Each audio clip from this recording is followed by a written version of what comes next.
warahmatullahi wabarakatuh. Selamat pagi Ibu dosen pengampu mata kuliah manajemen kinerja, Ibu Sri Rosita SEMM, dan halo teman-teman semua. Kembali lagi dengan aku, Diska Ardana dengan NIM C1B023101.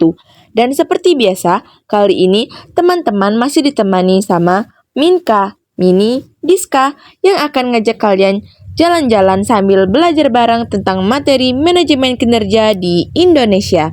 Di video kali ini kita akan membahas materi yang seru banget, yaitu mengenai manajemen kinerja internasional di Indonesia dengan studi kasus PT Rio Sakti United Pension atau RSUP yang merupakan anak dari perusahaan Sambu Group, yaitu perusahaan lokal dan multinasional yang juga merupakan perusahaan yang benar-benar mempekerjakan tenaga kerja asing atau TKA dari RRC atau Republik Rakyat Cina dan Taiwan.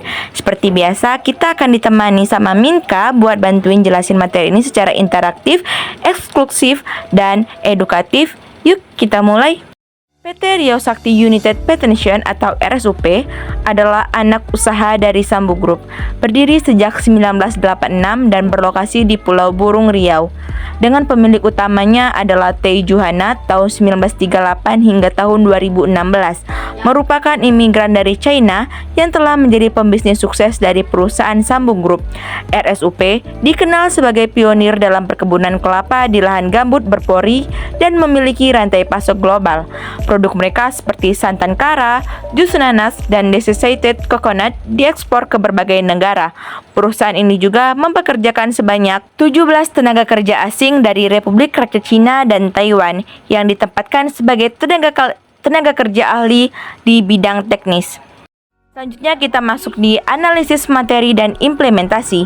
Yang pertama adalah komponen utama manajemen kinerja internasional. Perencanaan kinerja.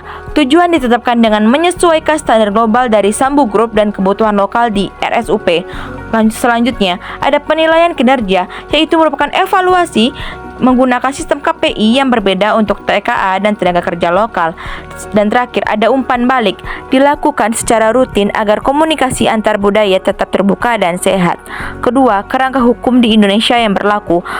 Ada undang-undang dan peraturan yang mengatur tentang TKA dan tenaga kerja yang bekerja di Indonesia, yaitu berdasarkan Undang-Undang Nomor 13 Tahun 2003 dan Undang-Undang Cipta Kerja, mengatur hubungan kerja, hak, kewajiban pekerja termasuk TKA. Lalu ada Peraturan Pemerintah Nomor 36 Tahun 2021, yaitu mengatur struktur dan skala pengupahan.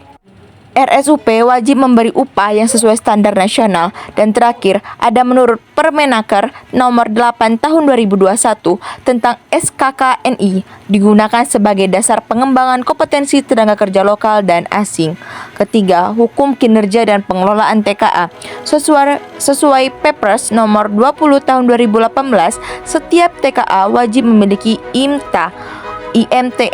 Lalu juga pengawasan terhadap 17 TKA di RSUP dilakukan oleh Disnaker untuk memastikan legalitas dan kontribusi mereka. Keempat, pengupahan tenaga kerja asing. Gaji tenaga kerja asing di Indonesia disesuaikan dengan jabatan dan keahlian. Untuk tenaga ahli, biasanya kisaran gaji mereka di atas 15 juta per bulan. Nah, berdasarkan data umum RSUP, posisi manajerial dan teknis dapat memperoleh penghasilan hingga 30 juta per bulan tergantung kontrak. Dan kelima, strategi manajemen kinerja ekspatriat. Yang pertama ada tujuan SMART, yaitu target kerja ekspatriat harus jelas dan terukur. Yang kedua, KPI individual disusun sesuai dengan bidang kerja masing-masing. Ketiga, ada pelatihan budaya lokal untuk memperkuat kerjasama antara TKA dan tenaga lokal. Dan terakhir, sistem evaluasi dan insentif guna berdasarkan kontribusi nyata terhadap produktivitas. Beberapa poin penting mengenai karyawan asing di PT RSUP. Yang pertama, karyawan asing dalam jabatan khusus, di mana PT RSUP mungkin mempekerjakan karyawan asing dalam posisi yang membutuhkan keahlian khusus atau pengalaman yang tidak mudah ditemukan di Indonesia. Misalnya ahli agronomi, ahli teknologi proses, atau manajer yang berpengalaman dalam bidang tertentu. Kedua, karyawan asing dalam proyek khusus, di mana PT RSUP juga mungkin mempekerjakan karyawan asing untuk proyek-proyek khusus atau kerjasama dengan dengan perusahaan asing.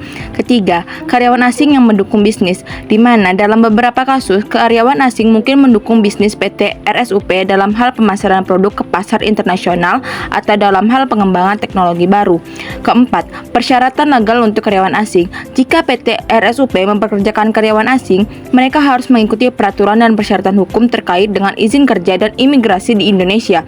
Lalu ada terakhir, keuntungan dari karyawan asing, yaitu mempekerjakan karyawan asing dapat memberikan keuntungan bagi PT RSUP, di mana seperti transfer pengetahuan, peningkatan efisiensi, dan akses ke pasar internasional yang lebih luas. Dan terakhir ada kesimpulan.